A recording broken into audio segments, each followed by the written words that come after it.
topic. Is it audible to everyone? Yes, sir. Okay, thank you very much. First of all, I am very much thankful to the organizing of this one-day national workshop on mathematical sciences for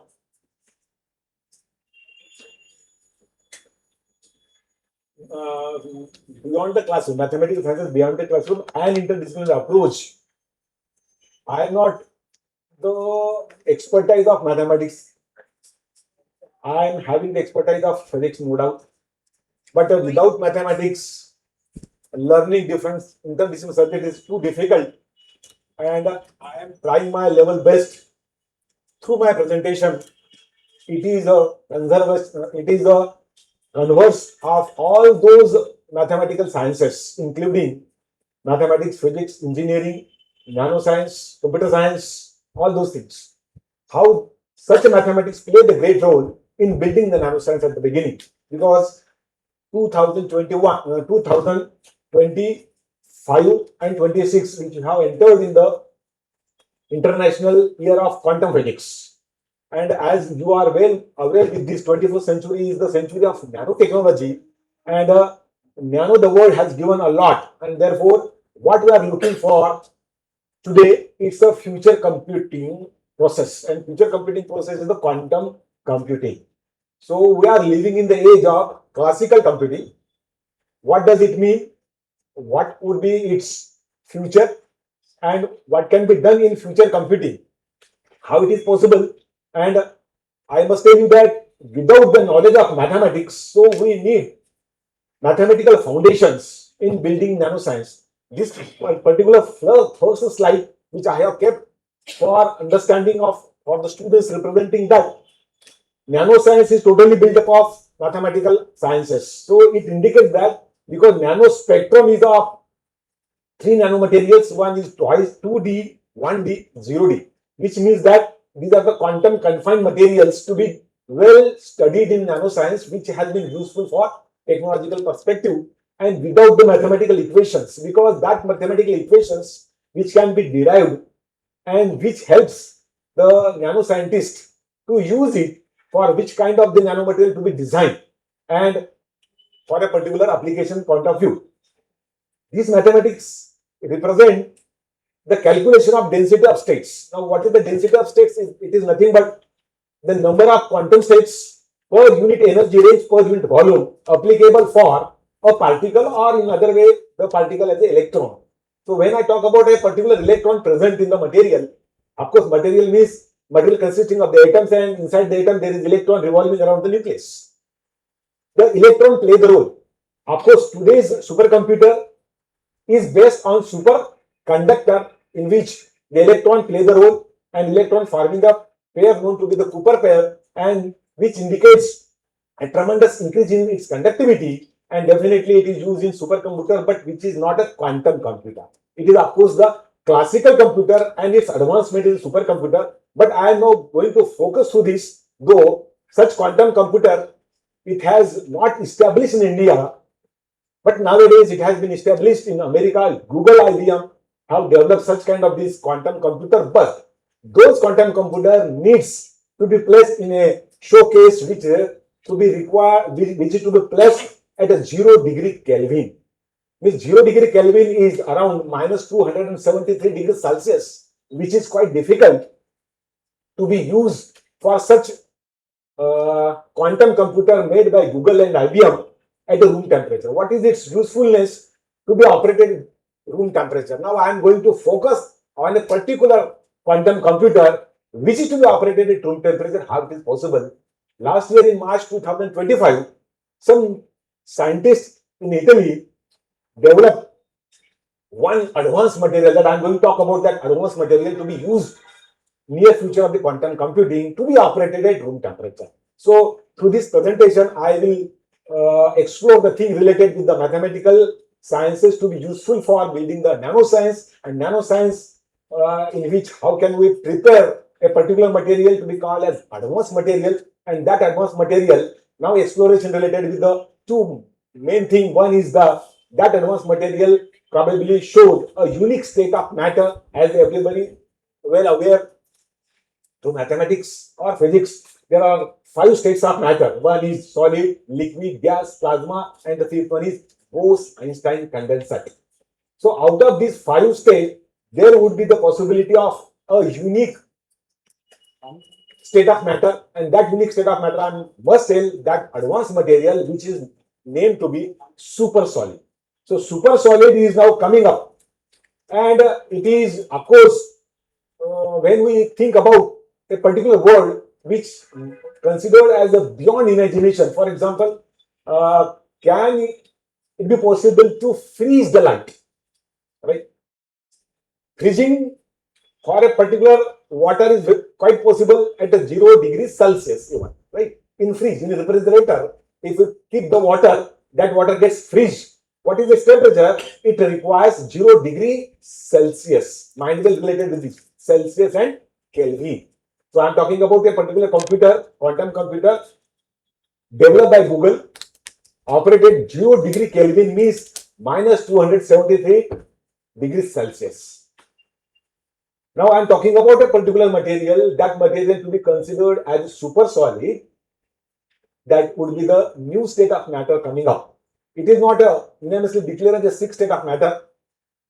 It is as like as Bose-Einstein condensate, a fifth state of matter, but which has great applicability, though which has not been used nowadays in quantum computer. Now research is continuously going on. This will definitely revolutionize the quantum computing process.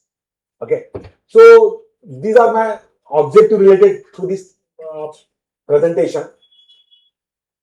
So without mathematical foundations, nanoscience is quite difficult to understand, and I would like to explore in a very basic way for understanding nanoscience with the knowledge of mathematical foundation at the very beginning.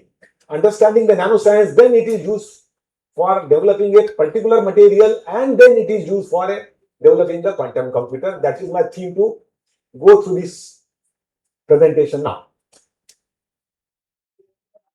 So we have to look to the background of, historical background of how the nanoscience come up. So during the 100 years, you have the idea about that 900 to 950, then 950 to 2000, then 2000 to 2050. Now we are living in the year of 2021-26. What we have seen earlier, so it was vacuum tube technology. Now I am talking about here physics, computer science, okay, and electronics. Vacuum tube technology earlier before 1950, and at the year of 1947, the first transistor when developed of germanium type, then it was changed to semiconductor technology, right? So vacuum tube technology to semiconductor technology, it has been switched off. Today we are living in the age of semiconductor technology. It has started the nanotechnology, but still we have a lot of span of years ahead to completely develop the nanotechnology. Okay. So television, radar, radios, all those things before 50 years. Last 50 years that we have seen that internet today we are using, cell phone we are using, computers we are using, transistor radios we are using, right? FM, all those things that we are using, today's technology of semiconductor. Then we move to the nanotechnology, which has now started from the year of 1980. It has started, the nanotechnology, okay? But what would be the futuristic point of view for understanding the nanotechnology? That smart clocks. Smart clock means, for example, if I put my electronic gadget like cell phone, put in my pocket, that particular pocket has some charging process, our cell phone would be charged, right? So whenever we travel in train or flight or buses, always we try to search out where is the charger, right? So always that, right? So that would be no necessity of the process, that would be the nanotechnology will do definitely in coming years.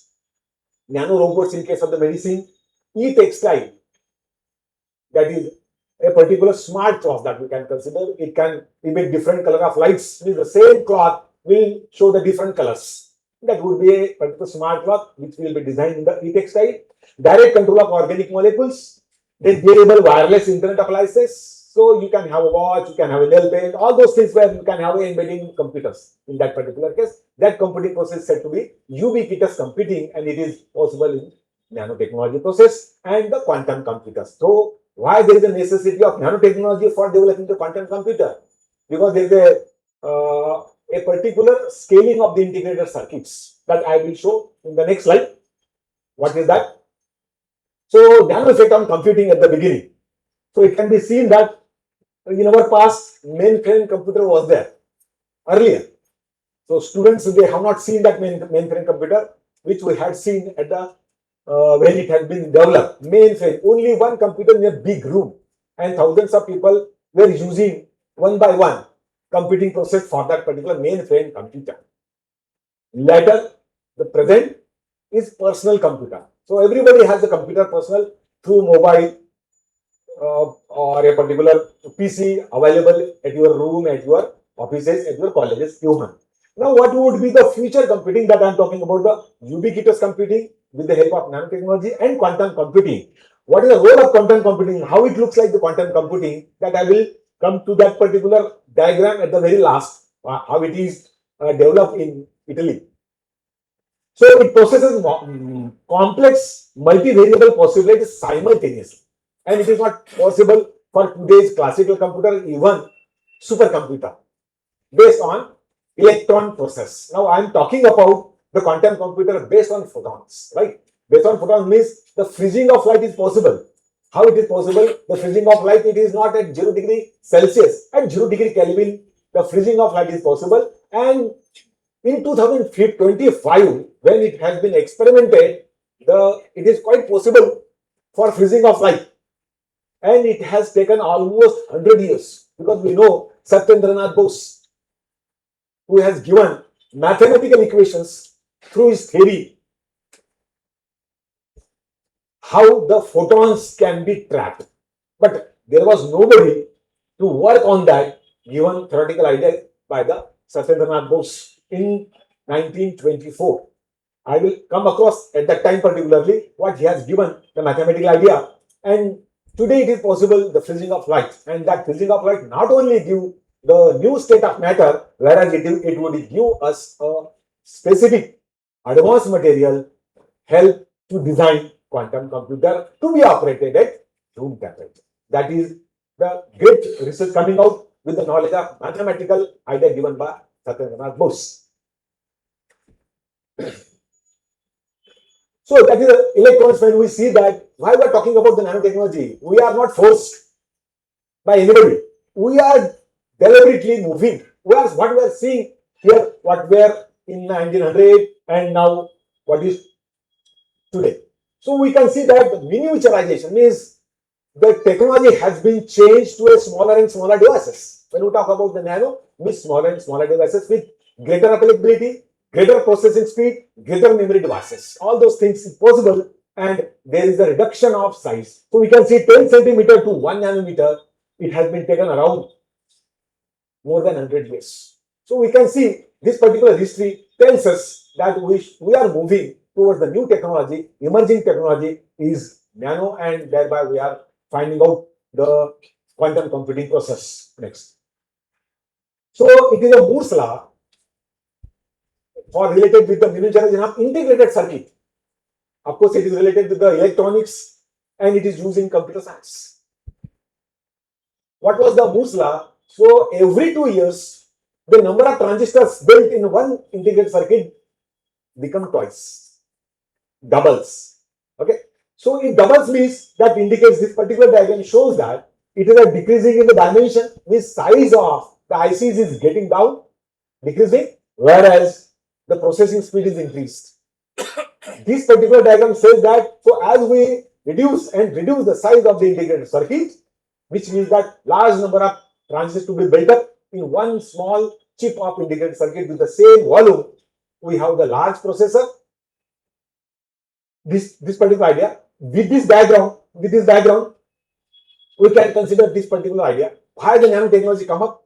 Because when we see that according to Moore's law, if it is continuous, the process would be stopped somewhere, and it is stopped now. It has seen that it has been reduced, but there is a wrong trend. Means Moore's law was failed at that time, which means that at a particular dimension of 20 nanometer, which was not possible to reduce further, the channel width between, specifically for electronics, channel width between the drain and source. Such kind of the field effect transistors used in integrated circuit, the channel width was set 20 nanometer and above. But below that, because of heat sinking process, thermal runaway, so much or huge amount of temperature was developed in the integrated circuit and heating process was quite possible, and therefore the Moore's law was not used below the nano dimensions of less than 20 nanometer. And therefore, we can say that nanotechnology is really the necessary thing for development of new technology. So as we come to this particular, because when we talk about the nanoscience, what is that actually? So we look to this side of the things, different sizes. So we can see from this level, so they are in the form of micrometer or millimeter, but nothing is related to the nanometer. So nanometer means 1000 nanometer means it is around 1 micrometer again. So it is related. 1 micrometer is nothing but a 1000 nanometer. So then we come to this light wavelength. Light wavelength, the minimum wavelength of the light is around 400. So which means that nano, the word related with less than 100. And therefore visible light is quite not possible for developing the materials at nanoscale. And therefore our microscope, which we call as a light microscope, is not useful to observe the object of nano dimensions, and therefore thereby necessity of electron microscope. Why there is a necessity of electron microscope? Because electron has a wavelength less than 100 nanometer, and that indicates that. So size of the modern transistor is now, then size of the small virus, then we can have diameter of the carbon nanotubes, DNA spiral, then the carbon C60 buckyball, Buckminster Fuller that we call, diameter of the benzene ring, and size of one atom. That we can see easily. And this is a demarcation line. Below there is the application of nano, above which no nano is to be taken into use. So that indicates, this line indicates it is related with a certain wavelength of the electron. So when we talk about the wavelength of the electron, that is the maximum value is 100 nanometer. So broadly we can define nanoscience is the principle of application of the molecules of the particular material below 100. Why it is below 100? Because it is the maximum wavelength of the electron, and therefore we consider that the electron, for example, if I am an electron, so I must be confined in a particular material.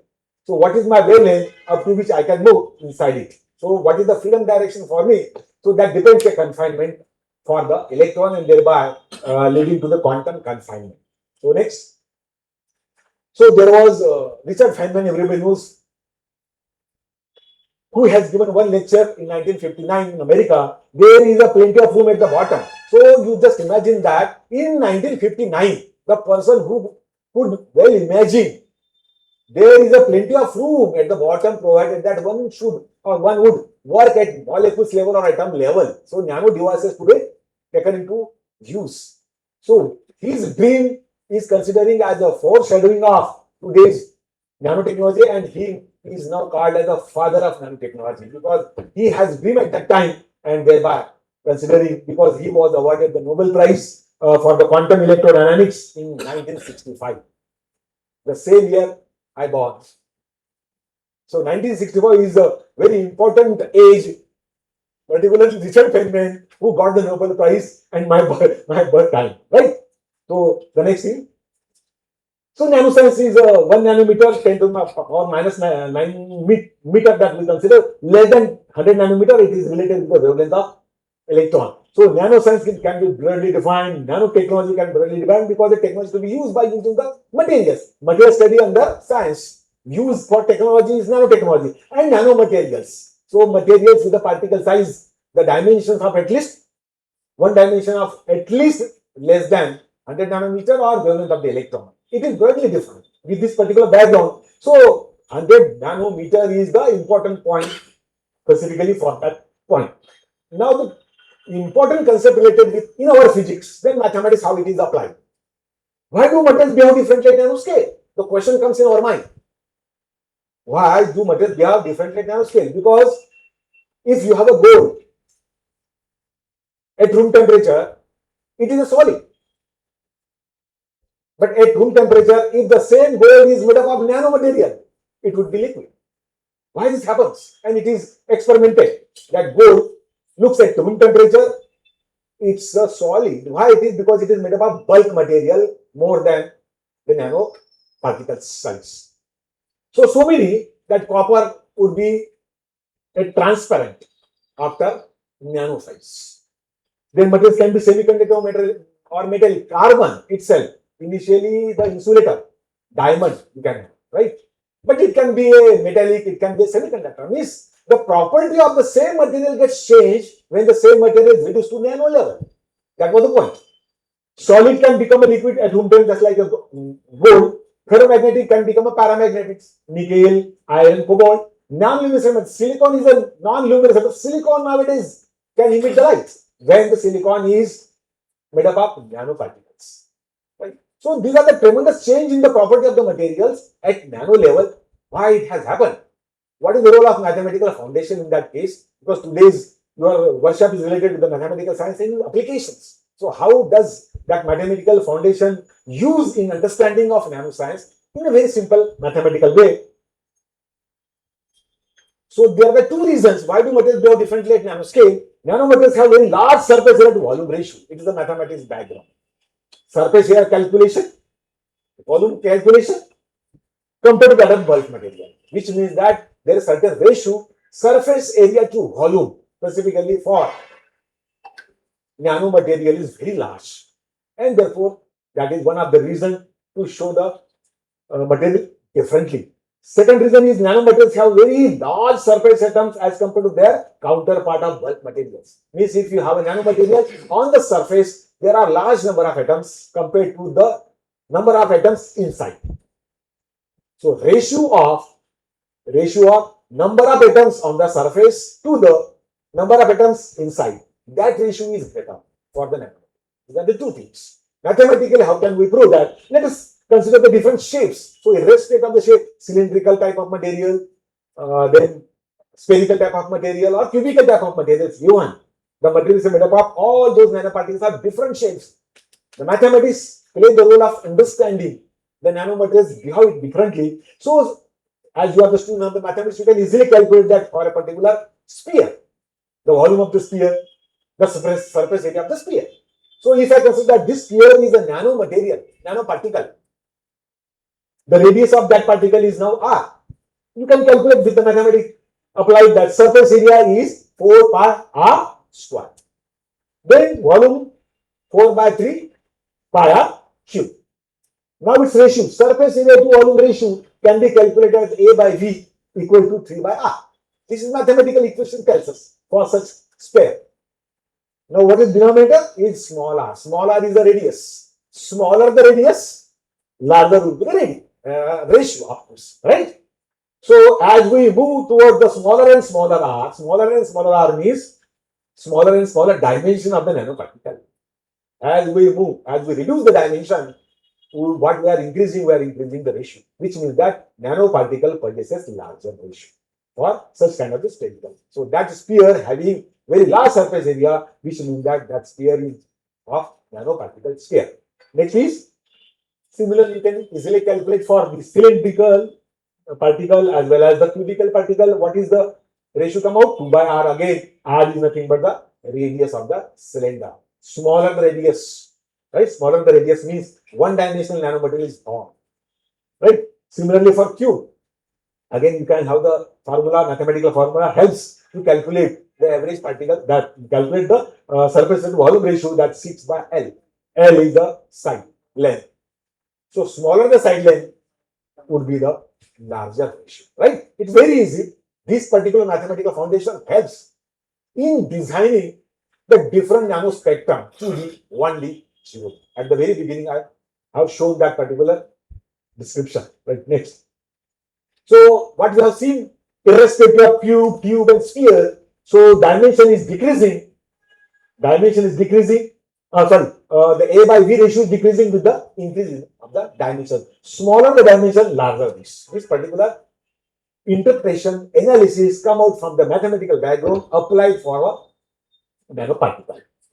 Now this is very interesting that we can understand that model of surface area to volume ratio comparison.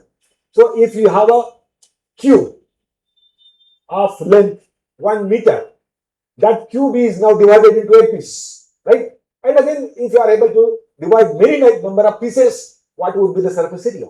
So you can just take the surface area of the single cube of side 1 meter, comes out to be 6 into 1 meter square, that is 6 meter square, and there you can find 12. It becomes double, right? Again, if you reduce and reduce for different number of cubical particles from the same, with the same volume, then we can find that the smaller size cubical particles show larger surface area to volume ratio. That was the case. Next, since that idea is extended, the same volume would be considering the same volume, but it has larger number of cubes, not 8 cubes. Earlier it was 8 cubes, but when we have seen for the 1 cube is divided into 8 cubes, the same volume, we have double the surface area, right? But if it is now increase large number of particles of the cubical shape with the side length is 1 nanometer, so 1 micrometer cube to 1 nanometer cube, then we can see that it is tremendously 1000 times increase, which means that nanoparticles possesses very large surface area to volume ratio. This particular example tells us. Next. Nanomaterials have very large surface atom. Now, the second reason related with that, why the nanomaterials possesses very large surface atoms. So you can have different 7 crystal structure. I think you are the student from, if they are the student from the BSc, they have the physics. If you are the student of mathematics, even MSc, they had a physics, and they can understand from the physics point of view the different 7 crystal structure and 14 Bravis lattices. Now you can select anyone out of that for understanding how that mathematics play the role in designing or helping the nanoscience better, right? So if I choose any type of these 14 Bravis lattices, for example, if I have selected, then 14 atoms are there for this structure and all are surface atoms. You can see that it is a cube, okay, and it is one of the unit cell of face-centered cubic structure. I have arbitrarily selected one, and that will help to understand, to calculate. So nothing is inside in the cube itself. Nothing means no any atoms inside. All atoms are on the surface. Now you just imagine that this is the smallest nanoparticle, this cube, and all atoms are on the surface. How many atoms are there? 14. Right? It is an example. 14 atoms. Now if I join the other cubes as on the surface, means that inside would be the bulk atoms, and other, if I joining together, that will form the surfaces atoms, right? So that indicates that, next, that indicates that young layers, means 1, then 2nd and 3rd, what I am doing exactly, I am increasing the size of the particle, right? Initially it was smallest particle, then 1 layer, 2nd layer, 3rd layer. If I consider for the same unit cell, which means that the number of atoms inside would be increasing and increasing. What will happen for that particular case? You can have the simple mathematics related to that example only. It is not unanimously applied for all crystal structure or all 14 Bravis lattices, which are different for the different Bravis lattices. One is the simple face cubic center, for which this NS and NB formula has been applied. What is this NS? NS representing the number of atoms on the surface. S stands for surface. Now here NB stands for the number of atoms inside as a bulk. Right? B stands for bulk. Bulk means inside. This particular formula. Now N represents the number of layers. If one unit cell, if I take, if one unit cell I take, there is no any N value. Right? Means N is expressing as a 1 because that one unit cell. If I take N equals to 2, another layer, N equals to 3, third layer, N is equal to 4, and so on. So depending on N, that we can have these equations relate the NS and NB. How can we calculate those NS, number of surface atom and number of bulk atoms? That can be easily calculated. If N equals to 1 means one unit cell of face-centered cubic lattice, right? That we had seen earlier, the earlier slide, 14 atoms on the surface and nothing is inside. That we had seen, right? Now it is saying that NS equals to 14, you can just calculate N equals to 1, 12 plus 2, 13, right? Then NB equals to 0. Why NB equal to 0? That is the particular formula. If I put the value of N equals to 1, 1, 1, it comes out to 0. So n equals to 1, which means that no layer is deposited. N equals to 1 means no layer is deposited itself as a nanoparticle, the smallest size. If it is the smallest size, 100% atoms are on the surface. Right? 100% atoms are on the surface. Now, if I made one layer, that indicates n equals to 2. मतलब ये सभी तरफ से हमने जोड़ दिया. This means that the unit cell would be in center. 1 and so on 4 sides, which means that n equals to 2. If I put n equals to 2 here and here, n is calculate. You can calculate by your own. It comes out to the 50, NB comes out to the 13, which means that 13 atoms inside, 50 atoms on the surface. What is its percentage? Percentage comes out to be, means the number of surface atoms, its percentage would be 79 compared with that of the bulk atoms. As I again increase, the percentage of surface atom is now decreasing as we further increase and increase the layers, which means that if I increasing the size of the particle, number of surface atoms getting decreasing. On the opposite side, if I decreasing the size of the particle, number of surface atoms getting increased. So surface atom would be large number in case of that. That was the point. That can be easily seen through such kind of the mathematical diagram, right? So therefore, this type of this variation, that type of the variations helps in understanding that A by V is directly proportional to 1 by D and Ns by Np is directly proportional to 1 by D, which means that as we reduce the dimension, the average ratio would be increased, and that was the reason for that. Okay. So this is a simple example we can understand related with that. That is a common sense. Now my question is that if there is a fire inside in the forest and so many animals are living in the forest, out of those, if you consider of the one rat and the bear, okay, who is well heat sensitive, सबसे पहले कौन भागेगा? अगर जंगल में आग लगी, उसमें बहुत सारे एनिमल है, उनमें से हम दो को कंसिडर कर रहे हैं, एक है रैट, दूसरा है बियर, भालू. भालू सबसे पहले भागेगा या रैट भागेगा? यानी कॉमन सेंस क्या बताता हमारा? रैट भागने का क्या रीजन हो सकता है? That we can understand through this logic of nano, right? So if I find out the surface area of the rat, no doubt the surface area of the rat is small compared to the surface area of the bear. Why? Because it has larger volume, just smaller. What I have not considered? I have not considered the same volume because I need the surface area to volume ratio, which means that when I want to compare this animal with that animal, my first condition should be considered as both the objects should have same volume, right? If it has a volume, now we have to consider the volume of the rat. For example, if I consider that 1,000 rats joined together forming the same volume as that of the volume of the single bear, right? If I consider that, thereby we can calculate the volume, we can calculate the surface area to volume ratio for such 1,000 rats compared to that of the one bear. It comes out to be very large, and therefore, because of surface area compared to the same volume for the rat is very large compared to that of the bear, and therefore, in that case, bear will fast move before the that rat will fast move before the bear. That is a common sense example. Again, it tells us the application of the nanoparticle. Okay, next. Now I'm moving to the quantum confinement that I wanted to consider that particular mathematics to be applied.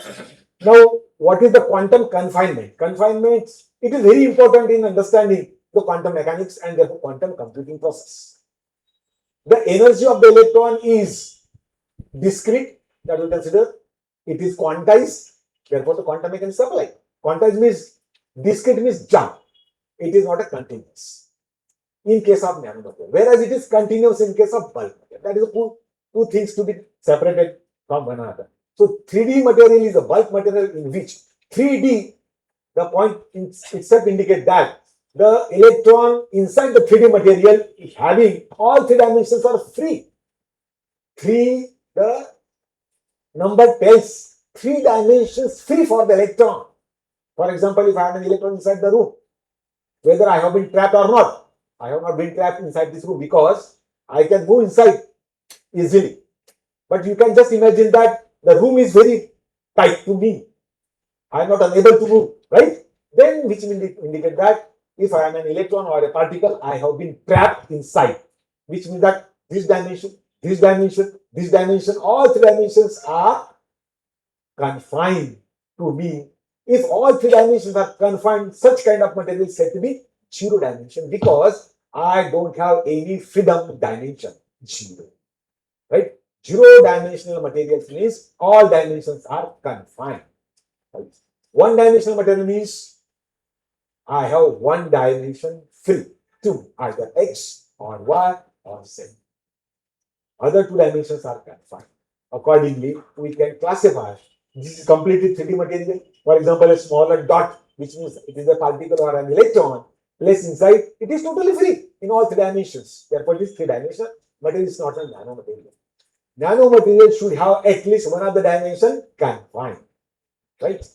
So this two-dimensional material, it's a graphene film you can consider in application point of view. In this particular case, two dimensions are confined, one dimension is free.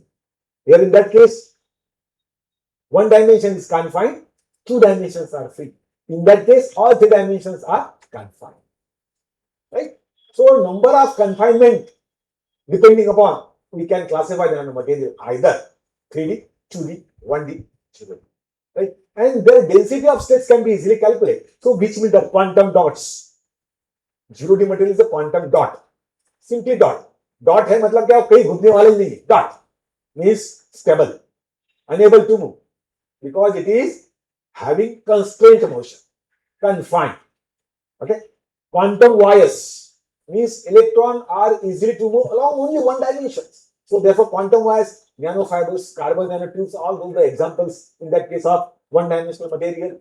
Electrons are very fast moving through the such nanofibers. Quantum waves means it's a field, right? So one dimension is confined and two dimensions are free. This representing the freedom. 0D freedom means zero dimensional free, one dimensional free, two dimensional, right? These can be easily classified and density can be calculated from the mathematical diagram, right? So, what the particular formula related with this? So, I am not exploring the mathematics calculation behind. I have already calculated and I have put the equations related with that.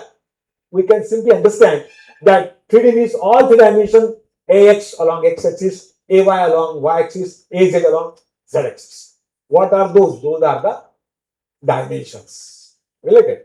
So AX, AY, AZ. If all those dimensions are greater than the wavelength of electron, then such type of material is said to be bulk.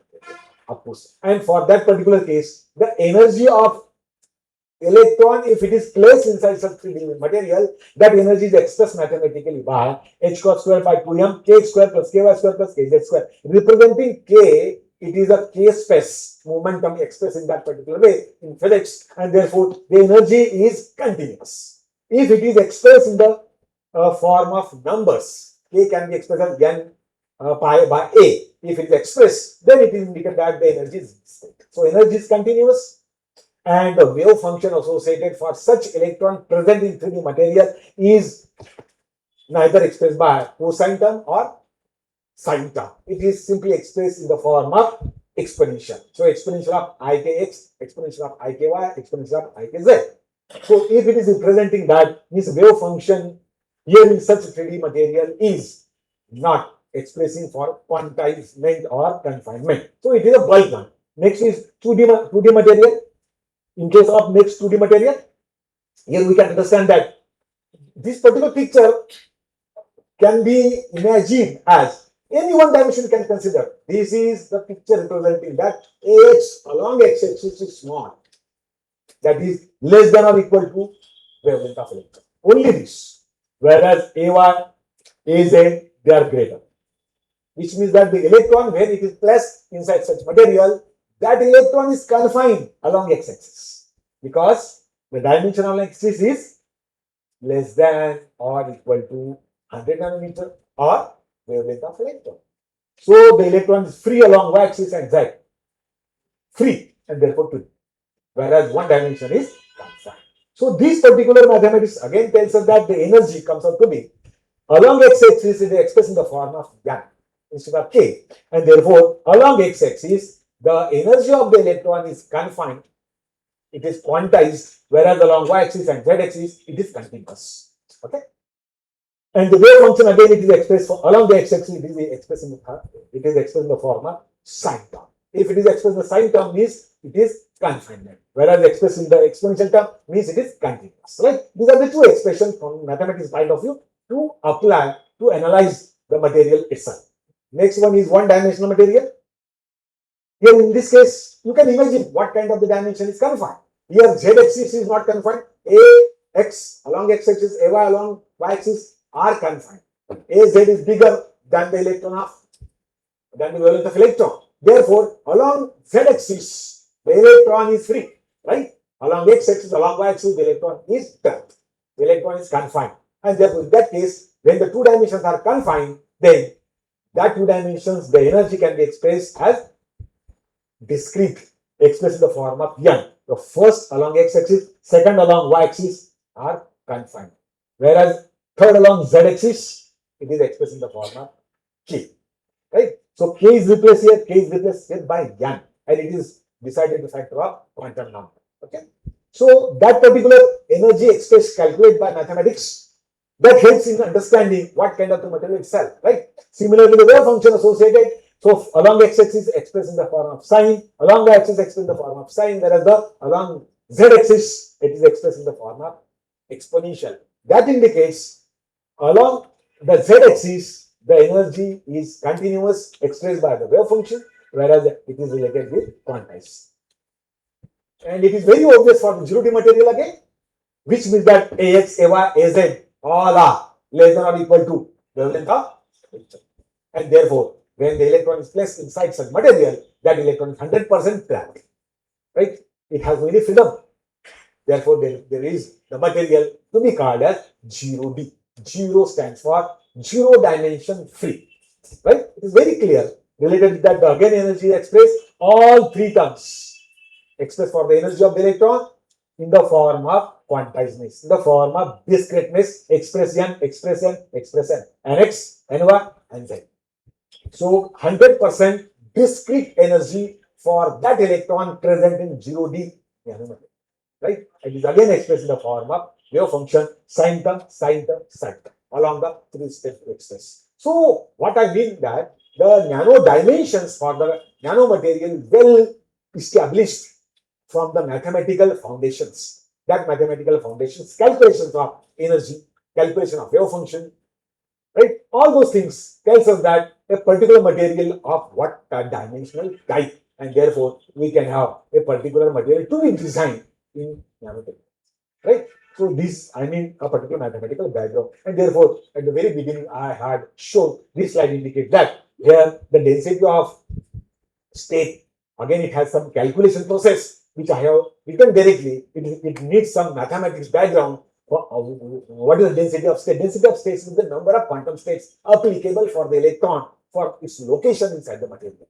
And it tells us that it is directly proportional to e to the power of half. That mathematical equation tells us how the density is continuous with respect to energy, that particular diagram. So that mathematical analysis gives us the understanding of how the variation of the density of states with respect to energy. Similarly, for other, all those mathematical equations tells related with these three types of quantum materials or nanomaterials, 2D, 1D, 0D, their variation.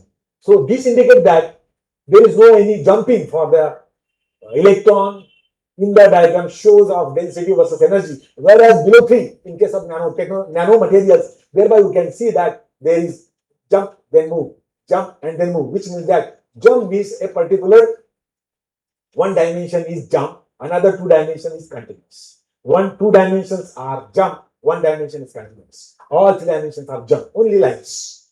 Nothing is continuous, right? So these are the variations that comes out from the mathematical foundations for real understanding. Okay. Now, one thing that I am going to express related with coming to the quantum computing, what is that important that here one of the important problems, because all such properties of the nanomaterials cannot be explained in one presentation. One of the important applications that I am taking as one of the important property giving for the material to be used for quantum computing, the little bit I have taken. So always nanomaterial shows some blue shift. What does it mean, blue shift? Now, for example, material is placed under certain light, which means that a photon is irradiated on the material, then material consists of the atom consists of the electron gets excited, right? When the energy from the photon is greater than the band gap of the material, then the electron will move from valence band to conduction band. Everybody knows that particular idea. And therefore, we can have such movement. Energy is received by the electron goes. That depends on the energy band gap.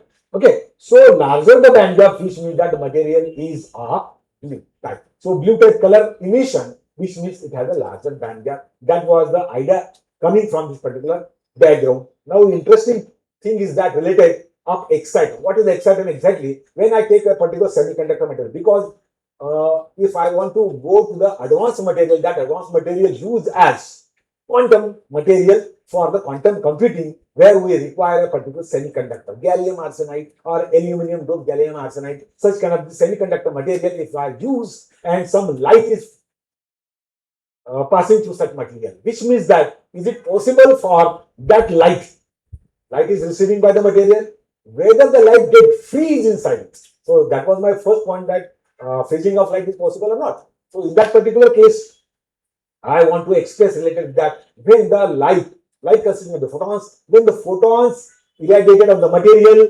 that semiconductor material electron from valence band to conduction band when moves, leaving behind the hole. Electron moves up, bottom is hole. So thereby forming a pair that we call as electron hole pair, and that pair is said to be the exciton, right?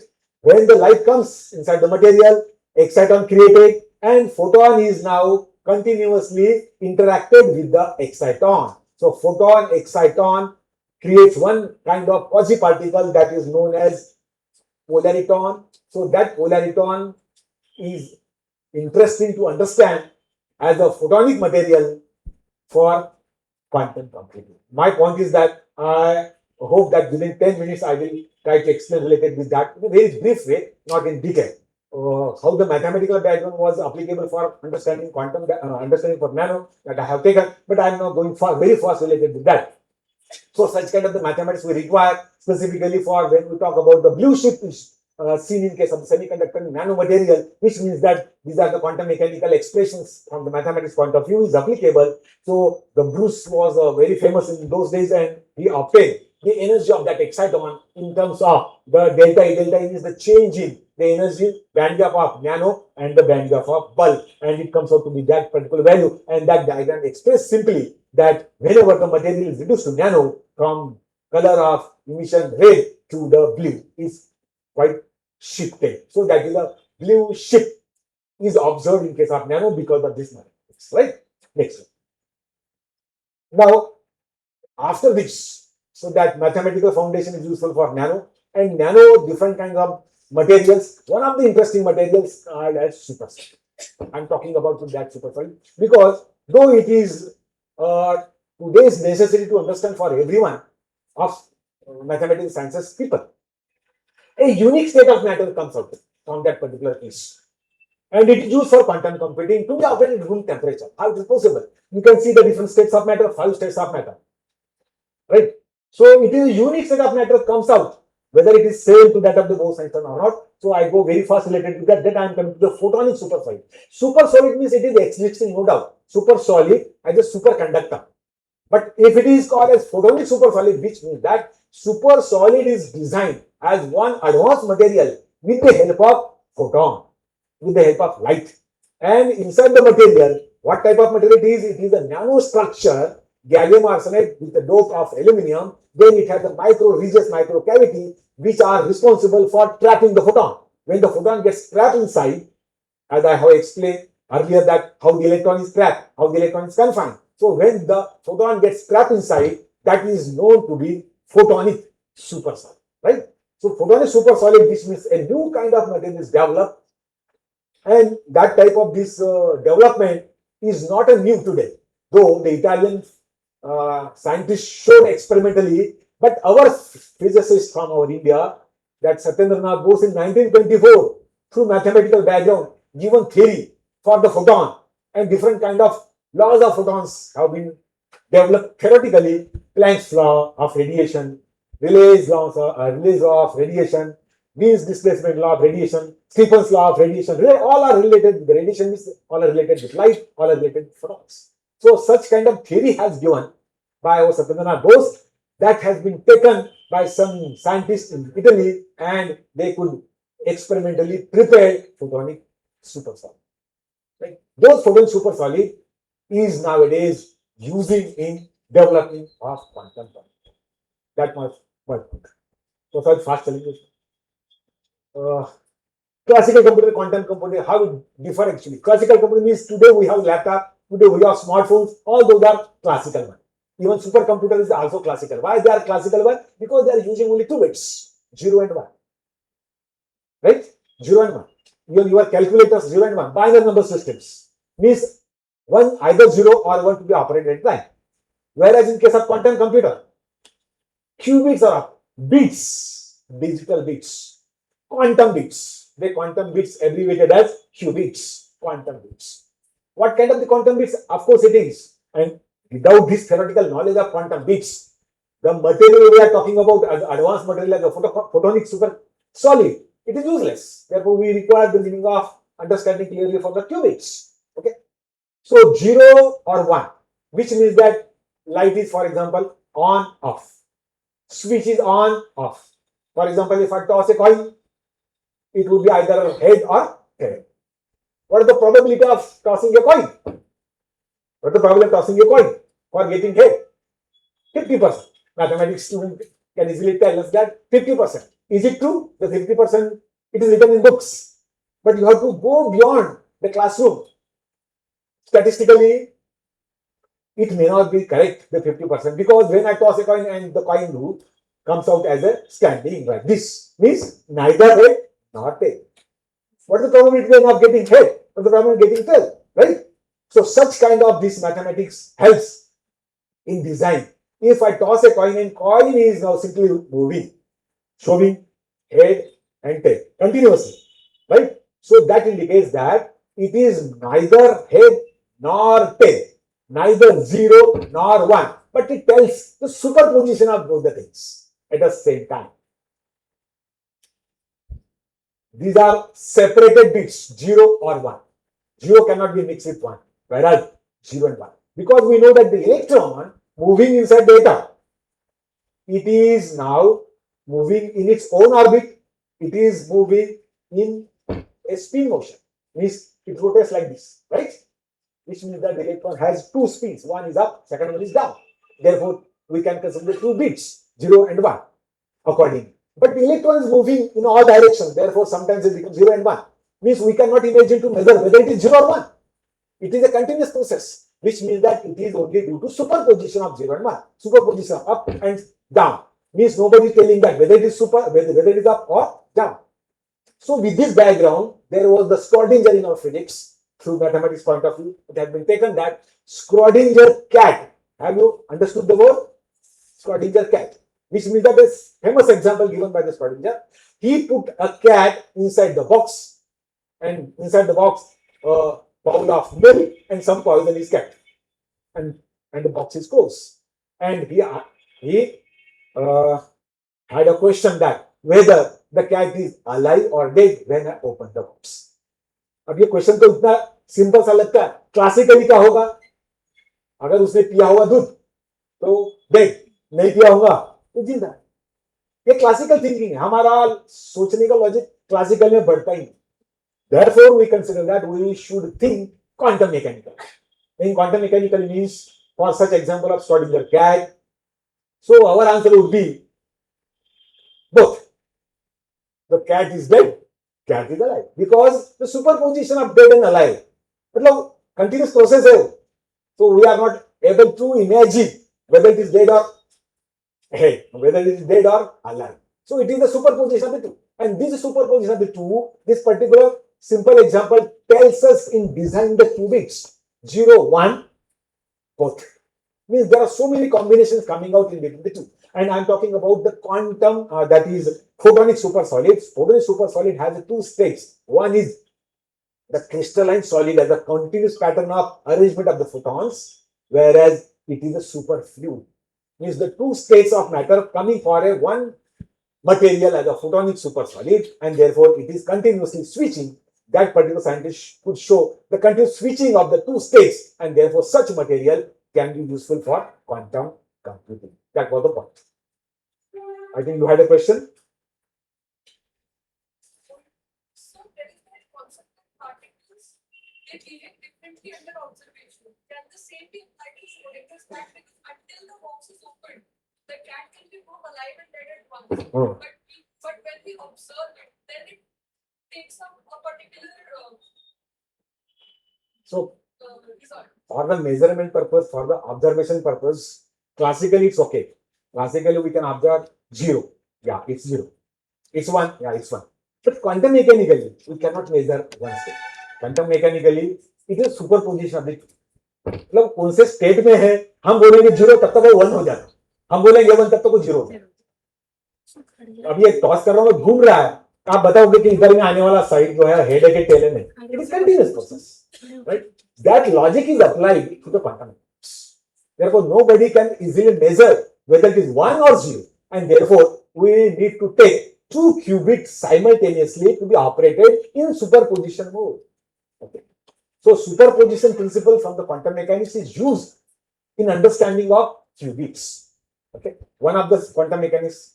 Another quantum mechanics principle is that quantum entanglement. Quantum entanglement is very interesting one. That apart from the distance between 2 qubit, हम वो 2 qubit कहीं पर भी हो, वो दूसरे client पे भी हो सकता है, 1 qubit और 1 qubit हमारे अर्थ पे भी है, but there is always correlation between the two. अगर मैं एक को कुछ डिस्टर्ब करूंगा तो वो भी रुक जाएगा. So there would be disturbances for one would be created for another. So there would be always correlation, coherence between two qubits. It is obtained due to entanglement. और वो कभी रुकेगा नहीं, right? That was the drawback related with the today's supercomputer and the quantum computer developed by Google and IBM.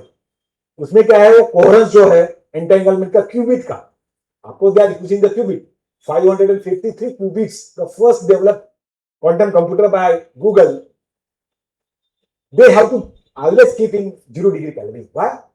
उसमें thermal का जो effect आने वाला है, अगर एक का भी थर्मल का इफेक्ट होगा तो दूसरा भी प्रॉब्लमेटिक दे देगा. So we have to keep always under 0 degree Kelvin. That was the drawback or the limitations for using the quantum computer developed by the Google. But through this new research come out that because of photonic supersolid means that it is a photon. Photon has no mass, right? The temperature effect is always inversely proportional to mass of the particle. और वो electron में क्या होगा, because of superconductor is used and superconductor related with the electron, and the electron upper spin down spin forming the two states, but electron always keep in 0 degree Kelvin. Why? If it is not placed in 0 degree Kelvin, then 0 and 1 state between these two superposition quantum entanglement will be disturbed. So there would be the temperature effect, because temperature is inversely proportional to the mass of the particle. Since the mass of the electron is of the order of 10 to the power of minus 31 kg, therefore electron will be affected by the temperature, and therefore it needs to be always kept in 0 degree Kelvin. What is new research now? When this kind of material is fully developed, these will be used in new quantum computer, and which does not require to be kept in 0 degree Kelvin. It is to be operated at room temperature. Why? Because photons we are using instead of electrons.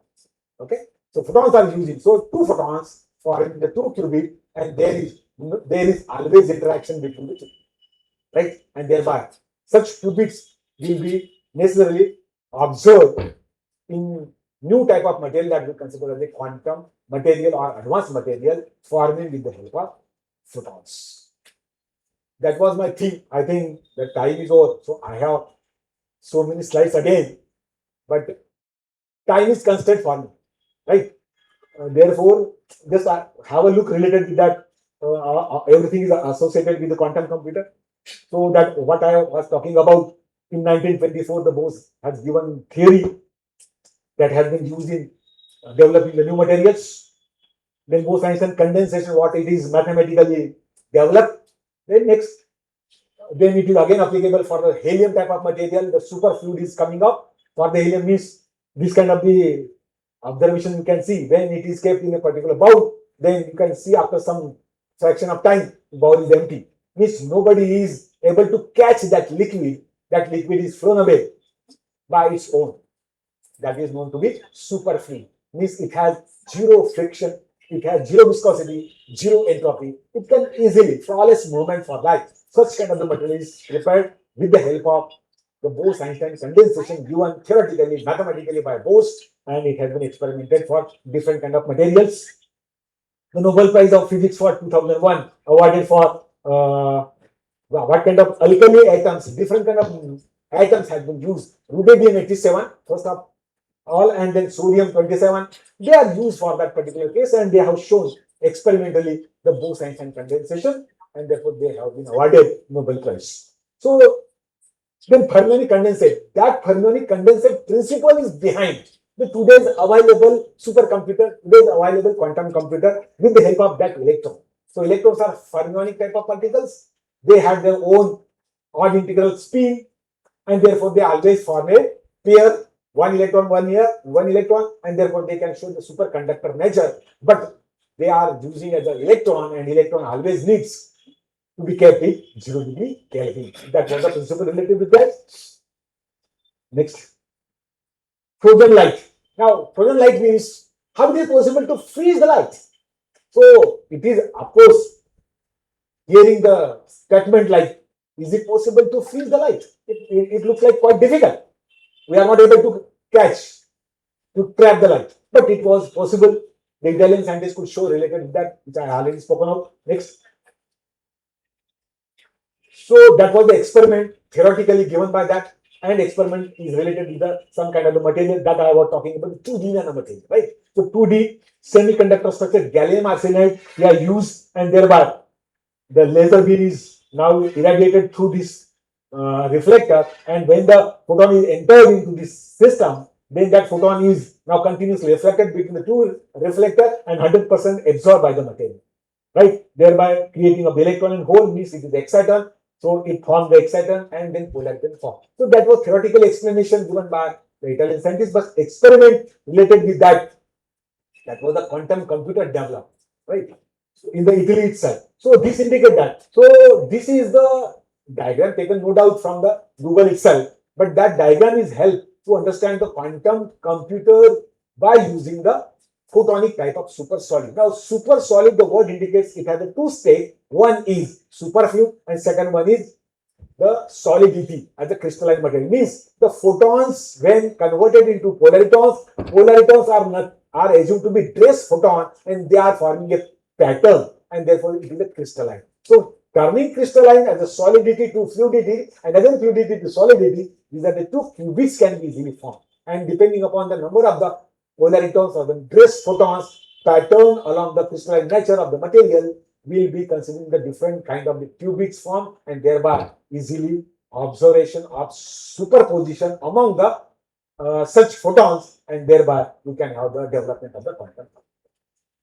Okay, you can have a related to this natural development. So you can see that March 25, if you are able to search out to the Google, you can see that last year there was a discovery related with such kind of the new material. So material always developing the new technologies, right? So mathematical diagram to understand nanoscience, and nanoscience gives the development of the material. That material is useful for developing our emerging technology. So emerging technology is quantum computer. Today's need a computer that is a quantum way operated at room temperature is today's need, and that particular experiment is now obviously useful for that objective. Okay. Okay, you can. That was the mathematical diagram, but because of the time, I'm stopping. If you have interest that I can explain all those things, because याला घुमून घ्या.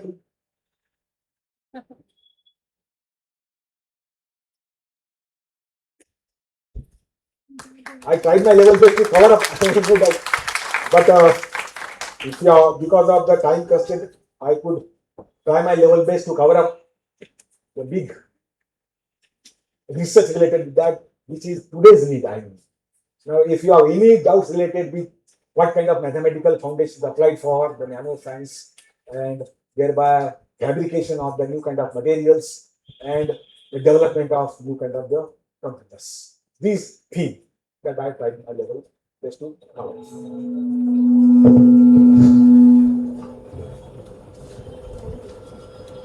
Any doubt?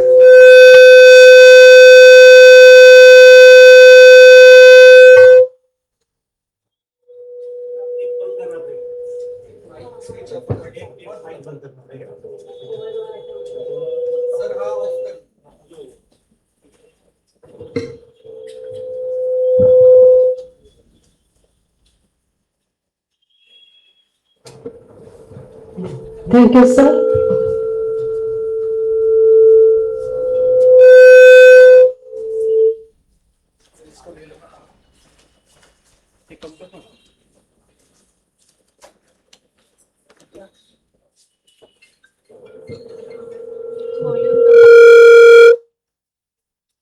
Thank you, sir, for a wonderful session. I think students sitting here are getting knowledge for what they are informed to attend this class, that is session for them. And all the audience sitting here will agree with me that the person like Kondawar sir, it's not a joke that for 1.5 hours he is continuously speaking about the nanoscience and it is related with the how it is related with the mathematics. So have a huge round of applause. I request Dhanashree to continue it.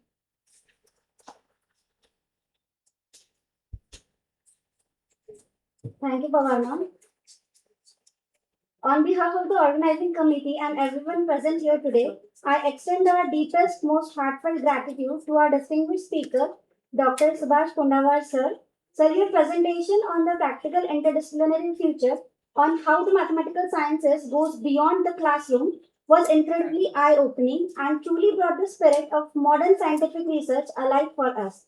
It was absolutely fascinating to hear how the timeless quantum principles of Satyendranath Bose are being actively applied in your lab to literally trap photons of light. Watching how these trapped particles are meticulously engineered into electrospun nanofibers to create revolutionary real world innovations, ranging from color changing smart clothing and advanced biosensors to high performance lithium ion batteries, has left us completely spellbound. You have beautifully demonstrated how fundamental laboratory physics seamlessly bridges the gap to next generation technology. Sir, your explanation of how an element completely rewrites its own physical properties at the nanostage was absolutely mind blowing, and it has perfectly illustrated the magic of quantum nanotechnology. We are incredibly privileged to have hosted a global authority in nanotechnology today. Thank you, sir, for your valuable time, your visionary insights, and for deeply inspiring all our minds today. I now request our IQAC coordinator, Dr. Haldar sir, to felicitate our honorable speaker, Dr. S.B. Kondawar sir, with a memento.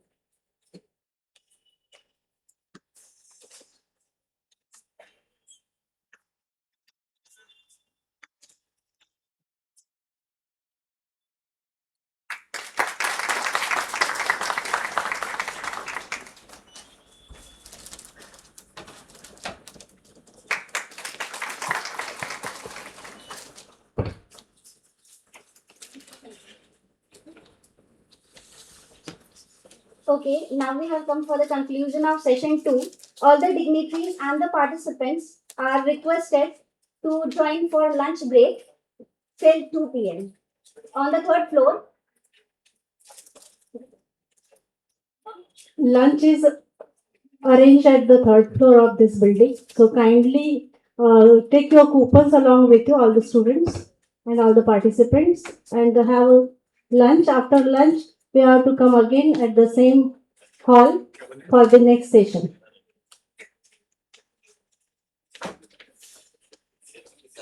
Next session will be at 2:15.